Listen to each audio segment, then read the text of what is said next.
Greetings, open-minded people. Today I thought I'd like to share a subject that came up in my world, and that is TV mind control. What is it? What's the deal? Is it really happening? Or how's it influencing us? And let's use some ancient wisdom. I love Ayurveda, so ancient wisdom, timeless consciousness, beautiful. How can we use ancient wisdom to explain our modern world to create more of an understanding?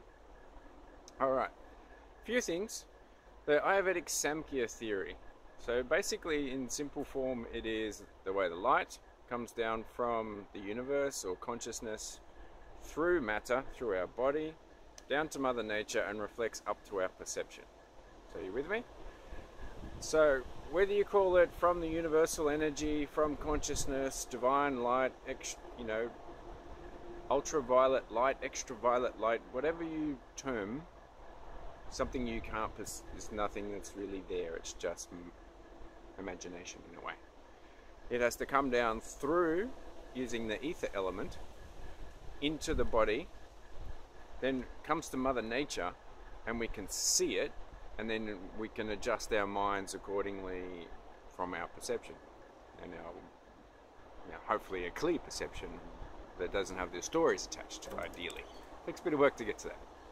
So, television, and obviously we know that the universe works on frequency and vibration. So, does television with the radio waves and the signals have a frequency? Yeah, was it 50 hertz in Australia, I think? Well, that's the electricity, but I'm not sure. Oh, it has to change, obviously, depending on which channel that it's tuned into. And it has a vibration, certainly does. It has pitches, and it has sound. Both vibrations. Are they going to influence us? Absolutely. And is our social programming and our mind being controlled by those? Definitely. So there's kind of like in ancient wisdom we call it a firmament. It's essentially a dome. I call it a dome of awareness. So that sunlight or that divine consciousness has to come through that firmament, or that, you could call it mass consciousness, or the collective thoughts and opinions of everybody on the planet. So naturally that light has to come through and is filtered by that before it gets even into the mind or into the body of the individual, represented in mass consciousness as well. Come through, and then does it get to the eyes? Yeah, well, television frequency, we're seeing a vision of the world that's not really ours.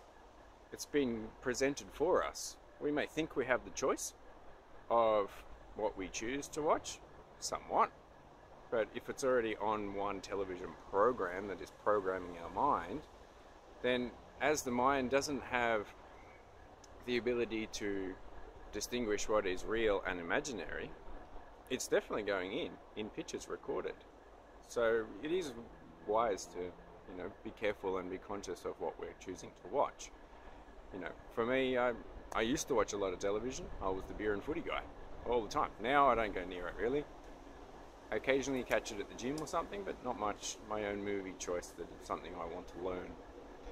And then, okay, does it come through the rest of the endocrine glands or the chakras? Definitely. Well, the thyroid, or the Vishuddha chakra, the throat chakra, that's the ether element. So we're naturally taking in through the ears, eyes, nose and throat to get to the ether element. Definitely, it's a vibration. I'm using a vibration to talk to you now. So it's a communication method that television is as well, especially the news. I mean, distorting and making, it's called a news story. Oh, it's a story. There's no reality about it. So people and journalists make up a whole bunch of stories. Those with integrity generally get out of the story-based system as soon as they can financially do it. And it has to come down. Do we feel it in the heart? Yeah, absolutely. Most of these news stories or movies, they have an emotional component. There's an energy in motion. Absolutely. So it's going to affect our world and what we take in, and messages, and who we are as a person. And we have to get rid of that to clear it all using our beautiful practices. It's a whole lot easier just to get rid of the course than have to deal with our perception of reality. by influence of other people in the mass media in particular.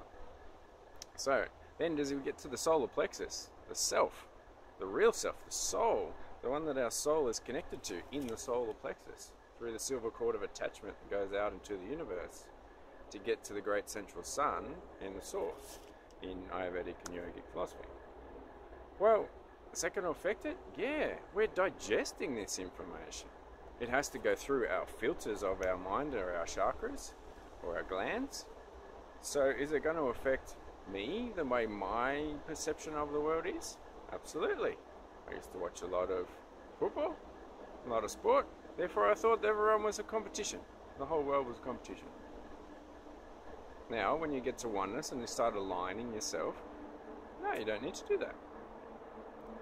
What is next? Okay, we'll get down to our sexuality. Well, absolutely does that television and those messages affect our sexuality? Yeah, well, hey, sex sells, right?